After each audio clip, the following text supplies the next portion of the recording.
Hello बच्चों। मेरा पिछला वीडियो 11वीं प्रायिकता का दौरान था, जिसमें हमने 11वीं में जो प्रायिकता में हमने जो पढ़ा था उससे संबंधित उसका दौरान किया गया था। अब हम उन्हीं बातों को आगे बढ़ाते हैं। तो हमने वहाँ पे 11वीं कक्षा में दो घटनाओं के एक साथ घटित होने की प्रायिकता के बारे में पढ़ा था। ए इंटरसेक्शन बी, दो घटनाओं को एक साथ घटित होने की एक ए इंटरसेक्शन बी से हमने वहाँ पे दर्शाया था। यदि घटना ए पहले घटित हो रही है और बी बाद में हो रही है तो पी ए गुणा में पी बी अपॉन ए लिखा था।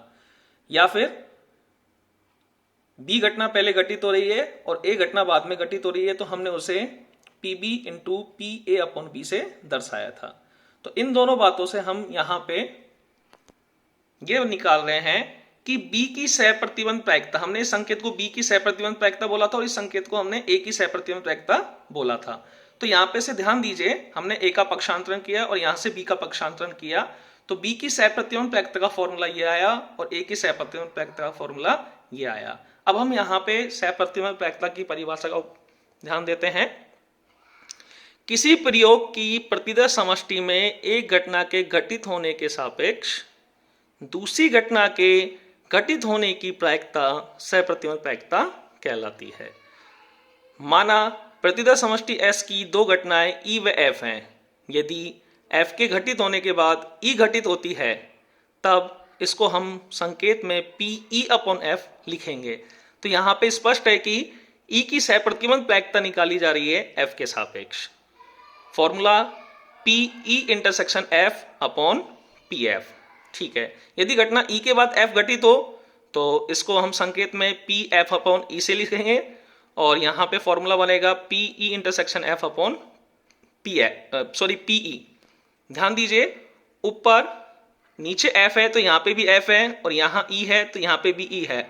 और ध्यान दीजिए E और F दोनों घटनाओं का इंटरसेक्शन हो रहा है और यहाँ पे भी दोनों घटनाओं का इंटरसेक्शन हो रहा है। तो इस फॉर्मूले को याद करने का एक तरीका है। अब हम इनसे संबंधित कुछ गुणधर्मों पे आते हैं। ध्यान दीजिए, पी एस अपॉन एफ बराबर पी एफ अपॉन एफ बराबर 1। एस को हम प्रतिदय समष्टि से जानते हैं।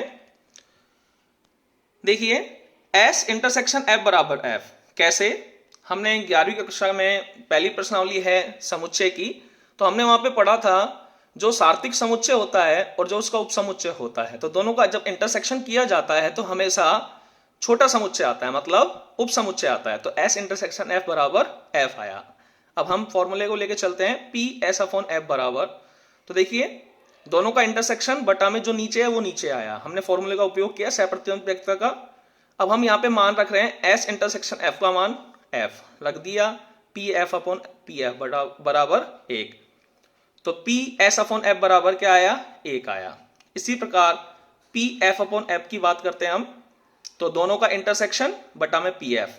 अब स्वयं का जब स्वयं के साथ इंटरसेक्शन होता है तो स्वयं ही आता है, तो पी एफ बटा में पी एफ, इसका मान 1। तो पहला गुणधर्म क्लियर हुआ। अब हम दूसरे गुणधर्म की बात करते हैं। तो ई डैश का मतलब होता है ई नहीं, ई नहीं, इसका मतलब होता है कि ई के अंदर जो अवयव होते हैं ई समुच्चय के अंदर वो ई डैश में नहीं होते हैं, ये एक दूसरे के बिल्कुल विपरीत होते हैं, एक दूसरे के बिल्कुल विपरीत होते हैं, अपवर्जी होते हैं, और इन दोनों के यूनियन से पूरी प्रतिदय समष्टि बनती है। ठीक है, अब हम इस गुणधर्म की बात करते हैं।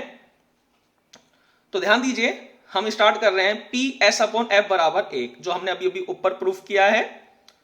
अब हम S को E यूनियन E डैश से दर्शा रहे हैं। मैंने अभी अभी बताया था कि E और E डैश दोनों एक दूसरे के पूरक हैं, ये अपवर्जी घटनाएं हैं, तो इन दोनों का यूनियन S के बराबर होगा। ठीक है, इजिकल टू 1।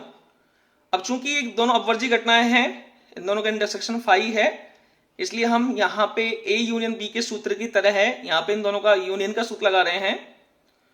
तो PE upon F plus PE dash upon F. ठीक है, अगर दोनों अपवर्जी नहीं होते तो माइनस इन दोनों का इंटरसेक्शन बटा में एफ आता। ठीक है, यहां 1 इजिकल टू में चल ही रहा है, E upon F E dash upon F, पक्षांतरण किया तो यहां से दूसरा गुणधर्म क्लियर हुआ। अब हम तीसरे गुणधर्म की बात करते हैं, P A union B upon F बराबर P A upon F plus P B upon F minus P A intersection B upon F. ये इसका कंप्लीट फॉर्मूला है। अब ये कैसे आया, तो हम इसके बारे में बात करते हैं। हम यहाँ पे A यूनियन B की सहप्रतिबंध निकाल रहे हैं F के सापेक्ष। तो हम जानते हैं कि दोनों समुच्चयों का इंटरसेक्शन ऊपर आता है, तो पहला समुच्चय है A यूनियन B, दूसरा समुच्चय F, दोनों का इंटरसेक्शन बटा में नीचे जो है F PF।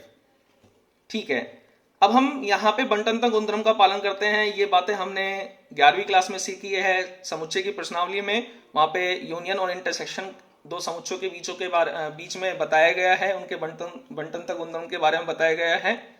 तो यहाँ पे A इंटरसेक्शन F, फिर यूनियन B इंटरसेक्शन F बटा में PF। ठीक है, अब आप यहाँ पे ध्यान दीजिए, पहले ब्रैकेट में A इंटरसेक्शन F ये एक समुच्चय हो गया, दूसरे ब्रैकेट में B इंटरसेक्शन F ये दूसरा समुच्चय हो गया, दोनों के बीच यूनियन लग रहा है। तो हम A यूनियन B का सूत्र लगा सकते हैं यहाँ पे।